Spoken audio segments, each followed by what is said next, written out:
संजय तिवारी ने विपक्षी पार्टियों को बीजेपी से सीखने की नसीहत दी है। ऋषि मिश्रा ने यह कहा कि अब पार्टियों को जातीय गुणागणित से ऊपर उठना होगा, तो मृत्युंजय तिवारी ने यह कहा कि कार्यकर्ताओं पर भरोसा जताना होगा।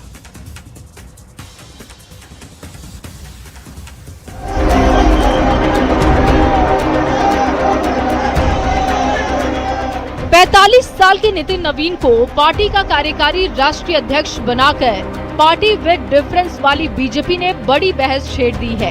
कल तक बिहार के विधायक और मंत्री के रूप में पहचाने जाने वाले नितिन नवीन जैसे ही बीजेपी के शीर्ष पद पर पहुंचे, विपक्षी खेमे में खलबली मच गई। विपक्ष के नेता अब अपने ही नेताओं को बीजेपी से राजनीति सीखने की नसीहत देने लगे हैं। हम लोगों को सोचना पड़ेगा कि हम जो अरिथमेटिक की बात करते हैं, अरिथमेटिक जोड़ लेते हैं कि ये समाज 15%, आज अरिथमेटिक से राजनीति नहीं होता, केमिस्ट्री चाहिए। वोटर्स के बीच में भी केमिस्ट्री बन चुका है और पार्टियों को अपने अंदर में भी बनाना पड़ेगा केमिस्ट्री। जात धर्म से ऊपर उठना पड़ेगा।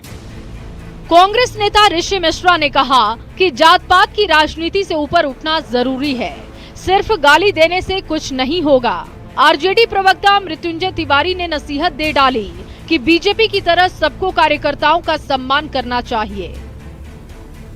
हर दल को भी इस उदाहरण से सीखना चाहिए कि कार्यकर्ताओं का सम्मान हो तो पार्टी और मजबूत होती है। बीजेपी के फैसले का उदाहरण बनाकर जिस ढंग से विपक्ष के कुछ नेता अपनी ही पार्टियों के नेताओं को नसीहत दे रहे हैं, उससे बीजेपी के नेता गदगद तो हैं ही, आरजेडी और कांग्रेस को नसीहत भी देने लगे हैं। बीजेपी से राज्यसभा सांसद भीम सिंह ने कहा कि आरजेडी कांग्रेस जितनी जल्दी ये बात समझ जाए, उतना ही विपक्ष के लिए अच्छा होगा।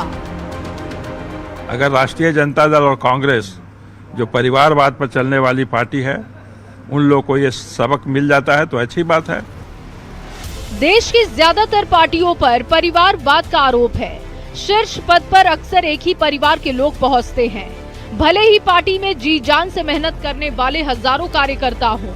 ऐसे समय में बीजेपी ने नितिन नवीन को पार्टी का कार्यकारी राष्ट्रीय अध्यक्ष बनाकर बड़ा संदेश दिया और विपक्ष में खलबली मचा दी। न्यूज़ 18 के लिए पटना से शैलेंद्र कुमार, आनंद अमृतराज और दिल्ली से अमितेश सिंह के साथ ब्यूरो रिपोर्ट।